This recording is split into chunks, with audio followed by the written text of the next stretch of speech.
everybody, and welcome to my review of Get Out. That's not me telling you to leave. That is the name of the movie, directed by Jordan Peele. So, the plot of Get Out is that it's a horror movie. It centers around this black African American guy named Chris and his girlfriend. He's invited over to her parents' house for a weekend, and as the weekend starts to unfold, so does suspicions about her family. He starts to become very suspicious and nervous and almost scared for them, for his life, and he realizes they are not all that they seem, and that is the best way to describe the plot of Get Out without going into spoilers.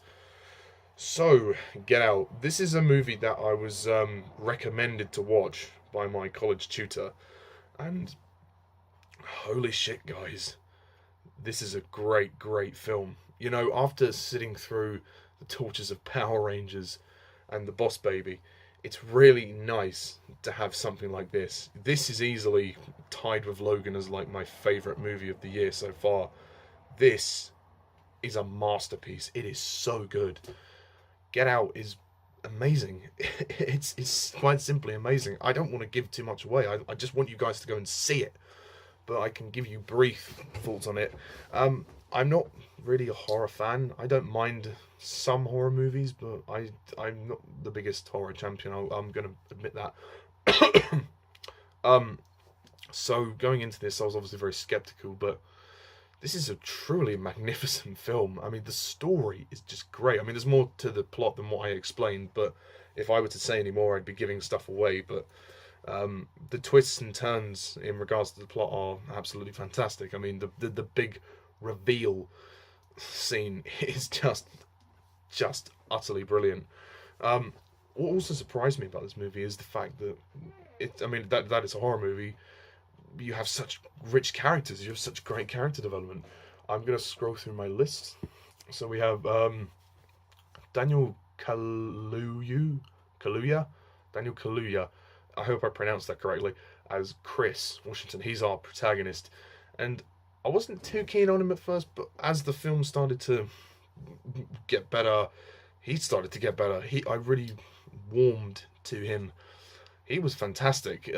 He really he played it a bit nervous at first, but I think actually in hindsight that worked because the character was in an awkward situation, you know, being the black boyfriend of a white girl, and he was trying to fit in with her family and stuff. So I think that worked, and then seeing his emotional struggle, you know, when he realizes they are not all that they seem. So that was really nice.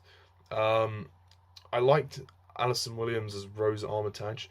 She looks a bit like Keira Knightley. Is that just me? I mean, I think she looks a bit like a young Keira Knightley. She's pretty good, and again, her character, the journey of her character takes an interesting turn. I'll say that much. And the parents were very good as well as Jeremy. I feel like I've seen that actor before. I think he was in X-Men First Class. I can't remember. But they were all really good and very creepy in their roles. The plot is just executed so well, and the tension that builds is fantastic. This film deals with certain themes of hypnosis. I can't speak. Hypnosis, which I thought was very interesting, and those scenes when you see Chris in what they call the I can't remember what it's called, the something place. The subler place. I can't remember what it's called. The Sinklow place or something like that. The sunken place. That's what it's called. The sunken place. When he's in the sunken place, you know, that was really impressive. I mean, the film doesn't have many effects, but when it does do the effects, it does them really well. The music score when it's there is nice. The other character I liked was Rod Williams. His character. At first, he was just kind of there, and then as the story progressed, he started to become more involved, and I liked his involvement in the story, and I liked how the scene with the police when he's trying to convince them of everything that's happening in the house, and but they think what he's saying is bullshit. I think the direction by Jordan Peele. Jordan Peele, sorry, Jordan Peele. Jordan Peele's direction is absolutely magnificent. It's so surprising. There's some really intense scenes. The party scene is probably one of my favourites. I won't give away what happens, but it builds up. It's all first very awkward conversations, and it all comes around together at the very end. That party scene, watch that carefully, because little moments there regarding Chris and his, when they talk about Chris and his traits, so to speak, that comes around in the very end. So I won't say any more than that, but just look out for those moments. The film is just chilling. It is nail-bitingly tense. I will say though that if I do have any criticisms, it is the first like 12 minutes are a little bit slow. And there was a scene when they come across a dead deer. That's all I'll say on that scene. But it, to me, you know, and then they have a conversation with the policeman.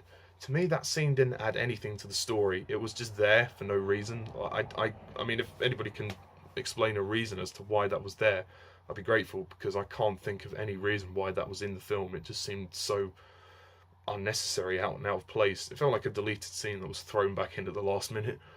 And I actually really enjoyed the relationship between Chris and Rose. It was really sweet. They had a genuine chemistry. So the reveal of her characters, as her character progressed, it was a shame that what happened, but their relationship was really lovely. It was really sweet. There was actually a couple of emotional scenes which I didn't expect, considering that it's a horror movie. And I mean, from my point of view, most horror movies that I've seen tend to kill off a lot of their characters or put them in difficult situations, and they don't bother developing them because they're just going to either die or something's going to happen to them, so they just don't bother with that. But with this, they did. They actually grounded it. It just gives it a little bit more of a dimension. It just makes it a bit more three-dimensional. It gives it a slight bit more edge to it. And, you know, that's when I really connected with Chris. That's when I felt his emotional struggle. You know, he'd been without family for so long that when he finally came in contact with one, it wasn't all that he expected. So that was a great irony to the story. You have Walter and Georgina. Walter is like the groundskeeper. He's a very interesting character. He's very weird, as is Georgina, played by Betty Gabriel. She is creepy as fuck. There's a scene between her and Chris. I won't say what happens, but we start to see how insane she is. And, you know, it builds and builds, and then the third act of the movie is just fantastic when all is revealed, and, you know, Chris has to fight his way out of the house. It's really, really intense. Overall, guys, this is a fantastic film, and I'm really glad that I went to see it at the cinema. I urge you guys to go and watch this at the cinema. It is truly worth it. It's worth seeing on the big screen. And from a technical standpoint, the cinematography is beautiful. It's shot fantastically. You wouldn't tell that this was made on a lower budget. I love the house as well. The house is really well designed. It's huge, and it's like an old sort of country house, like set in like somewhere in the far north of America, I would imagine. Where is it? It's an estate somewhere. It doesn't say where, but yeah. And I thought the plot was really clever. It was actually very unexpected, and the twists when they came, I thought, were very, very chilling and surprising. And yeah, performances all around fantastic, direction fantastic. The script is phenomenal, really, really is. And it had me on the edge of my seat for most of it. It was just that first 12 minutes were a little bit rocky, but I'm not going to knock the movie for that. I genuinely think that this is an absolute masterpiece, and, you know, I am going to give this movie a 10 out of 10.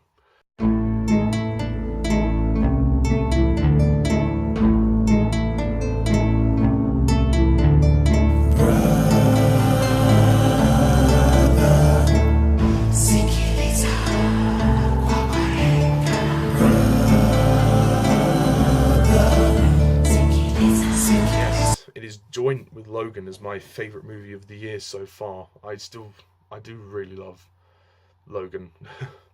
And I love the tagline for this movie, just because you're invited doesn't mean you're welcome, which pretty much sums up the film, really, to be honest. And, you know, it kind of touches on a touchy subject. I mean, this could be considered a controversial movie in the sense that it touches on the race relations issues, you know, regarding black people, and it could be seen as a bit of a jab to black people.